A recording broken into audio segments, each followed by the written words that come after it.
Belly fly. Basic belly fly position. The most basic body flight position is the belly fly, facing the earth. The hips are arching forward, the legs are apart, the arms are bent and at about 90 degrees, and the head is looking up. In the neutral position, the stabilizer muscles are the lower back, gluteus, trapezium, and scapula's adduction. To execute turns, the primary muscle groups acting are the hip flexors, iliopsoas, rectus femoral, and deltoid frontal. Body parts that require more flexibility are the hips, spinal cord, neck, and shoulders.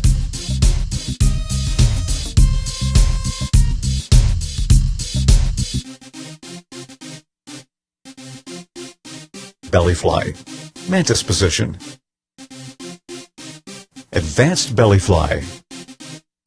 The center of gravity, or CG, in this position changes to the hip area, and the legs work more efficiently and precisely during the flight.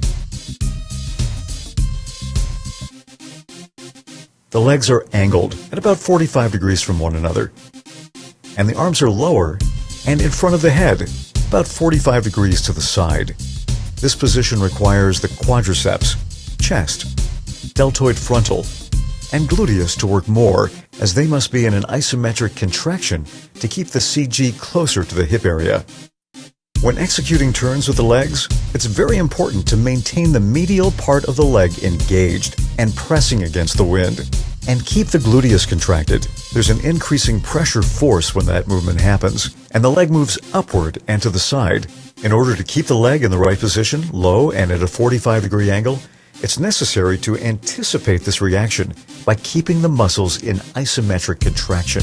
In addition, there's a tendency to bend the hips when one of the knees presses down into the wind. You can avoid this by also engaging the gluteus muscles during the turn.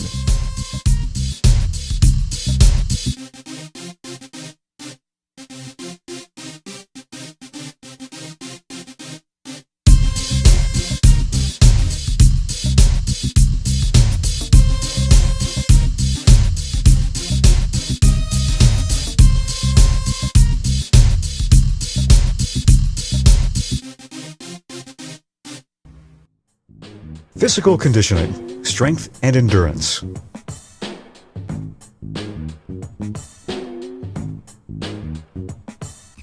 Now that you're more familiar with each basic body flight position and the body motions for each one, let's practice some specific exercises to improve body flight skills.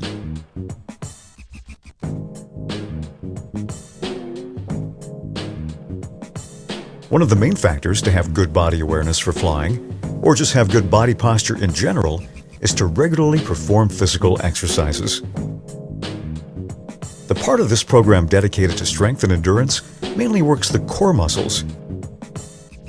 The core is a muscular system that provides the force to stabilize and move body segments. The core can be considered the link between the upper and lower extremities. These muscles should be trained 2 to 3 times per week. Core muscle exercises will help maintain good posture, particularly during body flying and vertical body flight positions.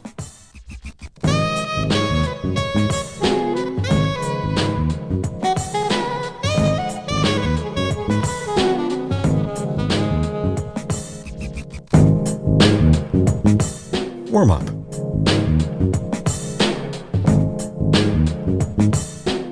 Every physical activity should start with a warm-up.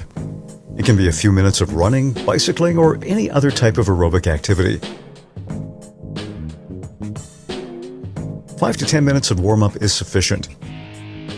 However, if your goal is to lose weight and improve cardiovascular endurance, warm up for more than 20 minutes. It's also wise to do cardio after gym exercises or during a separate period of training.